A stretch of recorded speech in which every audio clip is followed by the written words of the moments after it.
हाम्रो देश नेपालमा सत्य बोल्नेलाई होइन, सत्य लुकाउने, ढाकछोप गर्ने, भ्रष्टाचार गर्ने र सत्ता चलाउनेलाई नै पुरस्कृत गरिन्छ भन्ने यथार्थ पुनः एकपटक प्रमाणित भएको छ। जब पतञ्जलि घोटालामा फसेका माधव कुमार नेपाललाई 35 लाख धरौटीमा सजिलै रिहा गरियो, तर देशका लागि आँट गरेर बोलेका जनताको मुहारमा आशा देखाउने नेता रवि लामिछानेलाई एकोहोरो आरोपमा जेल हालियो, अनि त्यो पनि बिना प्रमाण, बिना तर्क, केवल षड्यन्त्रका आधारमा। यो केवल एउटा राजनीतिक नाटक होइन, यो इतिहासकै सबैभन्दा गम्भीर न्यायिक अन्याय हो जसले सिङ्गो देशलाई झकझकाएको छ।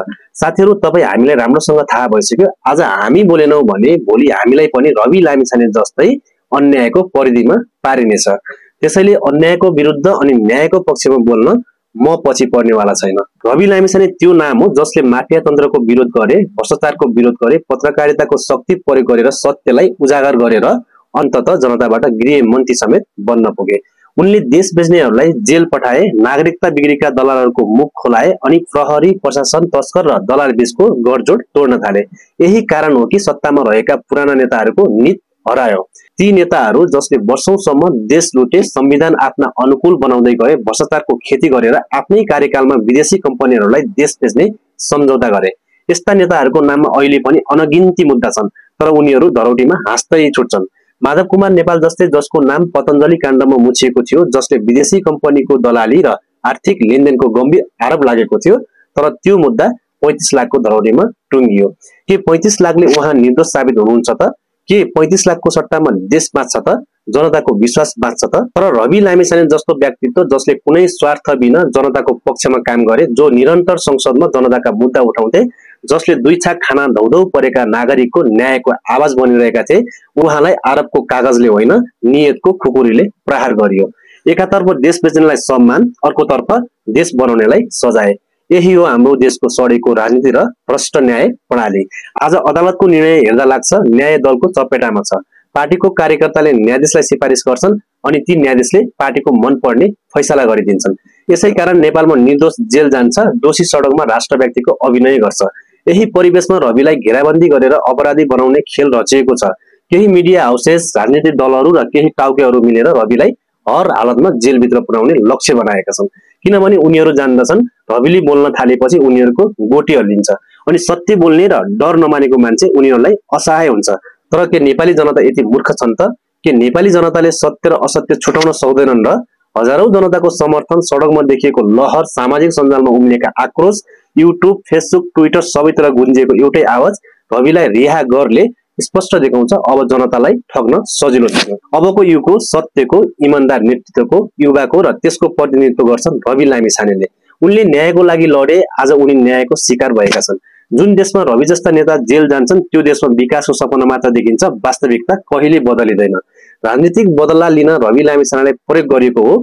उनलाई जेल हाल्नेहरूलाई थाहा छ उनी चुनाव जित्छन्, उनी बोल्छन् अनि उनी तिनै भ्रष्ट संरचनाको विरोध गर्छन् जसमा तिनीहरू रमाइरहेका छन्।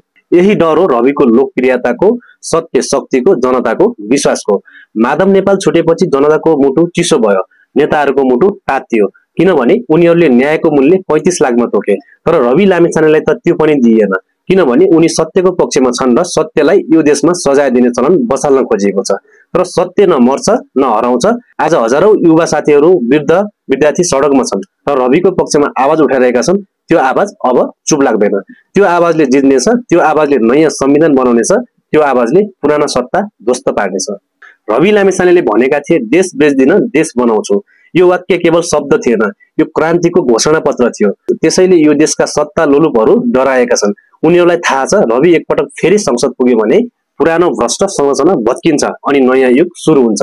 त्यो युगको सुरुवात अबको निर्वाचनबाट हुनेछ, जसमा 2084 सालको चुनाव निर्णायक हुनेछ। नेपाली जनताले थाहा पाइसकेका छन् जसले देश बेच्यो त्यो नेता होइन, जसले देश बचायो त्यो नेता हो।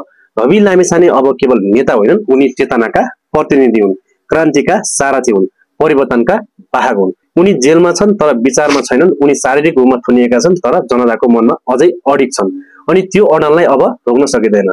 जनताले बुझ्नुपर्छ, जसले देशमा नयाँ ऊर्जा भरे, नयाँ पुस्ताको प्रतिनिधित्व गरे, उसलाई हराउन सकिँदैन।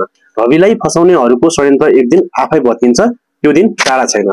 जब रविलाई सम्मानको साथ रिहा गरिन्छ अनि अदालत आफैले आत्मसमीक्षा गर्छ कि कहाँ चुकियो, त्यो दिन साँचो परिवर्तन सुरु हुन्छ र त्यसको पहिलो कदम हुनेछ सत्य बोल्नेलाई सम्मान, झुटो बोल्नेलाई सजाय। अब परिवर्तन रोकिन्न र रवि लामिछाने त्यस परिवर्तनको पहिलो पंक्तिमा रहनेछन्। नेपाली जनताको आँखा खुलिसकेको छ। अब नेताको चिल्लागाडीले होइन, कामले मूल्याङ्कन गरिन्छ।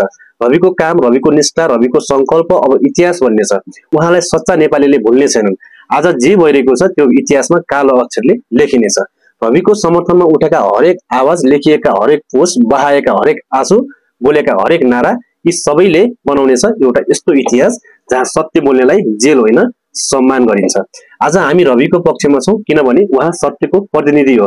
हामी उहाँसँग छौं किनभने उहाँ हामीसँग हुनुहुन्छ।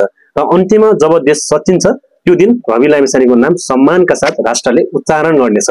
साथीहरू, यदि हजुरहरूलाई पनि रविमाथि राजनीतिक प्रतिशोध भएको हो भन्ने लाग्छ र रविले न्याय पाउनुपर्छ भन्ने लाग्छ भने यो भिडियोलाई धेरैभन्दा धेरै शेयर गरेर अन्यायको विरुद्ध र न्यायको पक्षमा साथ दिनुहुनेछ।